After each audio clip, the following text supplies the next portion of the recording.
Hey everyone, welcome back. One thing we hear a lot about around here is how to really get on the same page financially when you're part of a couple. It's a big one for sure. It is. So we decided to do a deep dive into this really interesting article that breaks down some super solid strategies for building a healthy financial relationship together. And you know what I love about this piece? It's not just about avoiding arguments about money. It's about building that sense of teamwork and shared vision when it comes to finances. Okay, so let's get right into it. Yeah, let's do it. The first thing that really jumped out at me was the emphasis on communication, like actually talking about your money goals. It seems obvious, but do people really do it? You'd be surprised. People shy away from those conversations, especially when things feel a little tense financially. Right, and this article talks about both the fun short-term goals, like that vacation you've been dreaming of, and then the big long-term stuff like retirement.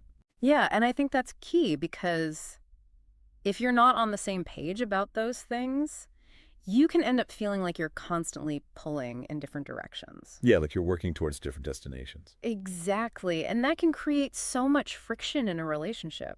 But when you align on your goals, you're building that roadmap together. It's like you're both excited about where you're headed. I love that analogy of a roadmap because it makes the next point, which is about budgeting, way less intimidating. I used to think budgets were all about restrictions, like, no, you can't spend money on that. Right, it gets a bad rap. But if you think of it as a map for your financial journey, it's actually about giving you directions to get to that destination you both want together. Totally. And it's about making conscious decisions about where your money is going. And I think a lot of people get overwhelmed by the thought of creating a budget. It can be daunting. But there are so many tools out there now, like budgeting apps, that can actually make it fun for couples. Yeah, there are some really user-friendly ones. You can track your spending together, set goals, and even give each other high fives virtually when you hit a milestone or something. That's cool. I didn't know they did that. Yeah, some of them are pretty neat. Okay, so we've got open communication. We've got that joint budget in place. Now, the article brings up something that I think a lot of couples can relate to, which is that everyone has a different money personality. Oh, absolutely. Yeah. We all come from different backgrounds, different experiences that shape how we view and handle money. And sometimes those differences can cause conflict, right? Totally.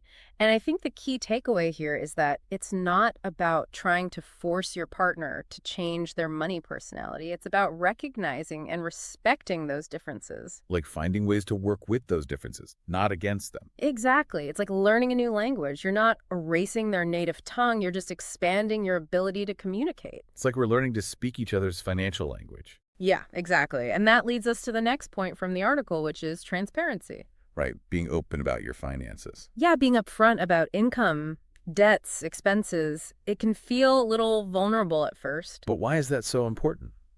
Because when you're transparent with each other, you're essentially building a stronger foundation of trust. It's like if you're trying to build a house together and you're hiding cracks in the foundation, eventually the whole thing's gonna, start to crumble.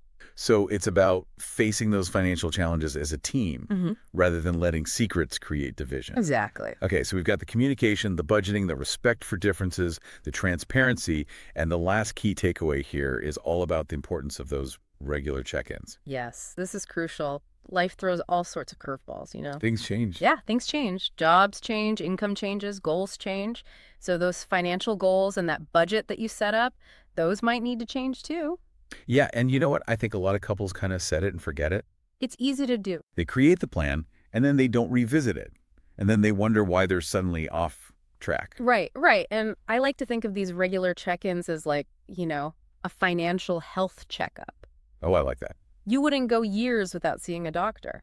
No. So why go years without reviewing your budget and your goals together as a couple? It doesn't have to be this big formal sit-down thing. No. Like just schedule a money date night once a month or even just every few months. A money date night. Yeah, order takeout, pour a glass of wine, and just chat about your finances, see where you're at. Make adjustments if you need to. I love that. It sounds way more fun than what most people probably imagine when they think of financial planning. Right. And it can actually be a really great way to connect with your partner. So there you have it. 5 actionable takeaways to help you and your partner create a healthy and strong financial relationship. 5 steps to financial harmony.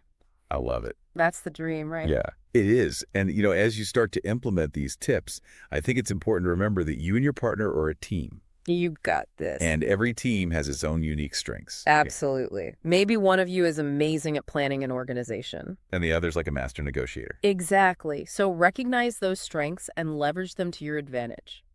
It's about more than just the numbers. It is. It's about working together. To build that future that you both envision. Couldn't have said it better myself. Thanks for joining us for this deep dive. It was my pleasure. And until next time, keep those conversations flowing. And remember, building a healthy financial future together is a journey, not a destination. Enjoy the ride. See you next time. Bye, everyone.